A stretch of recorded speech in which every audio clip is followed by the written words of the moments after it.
హిందూపురంపై MLA Balakrishna focus పెట్టారు. నియోజకవర్గంలో ఇవాళ రెండో రోజు పర్యటిస్తున్నారు. కార్యకర్తలు, స్థానిక టీడీపీ నేతలతో వరుసగా సమీక్షా సమావేశాలు నిర్వహిస్తున్నారు. పంచాయతీ వారీగా నాయకులు, కార్యకర్తలతో పార్టీ వ్యవహారాలపై చర్చిస్తున్నారు. ఓట్ల మార్పులు, చేర్పులు అంశాలపై ప్రధానంగా సమీక్షిస్తున్నారు.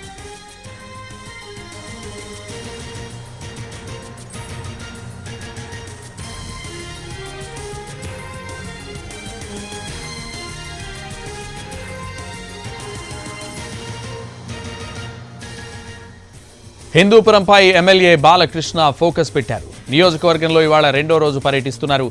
కార్యకర్తలు, స్థానిక టీడీపీ నేతలతో వరుసగా సమీక్షా సమావేశాలు నిర్వహిస్తున్నారు. పంచాయతీ వారీగా నాయకులు, కార్యకర్తలతో పార్టీ వ్యవహారాలపై చర్చిస్తున్నారు. ఓట్ల మార్పులు, చేర్పులు అంశాలపై ప్రధానంగా సమీక్షిస్తున్నారు.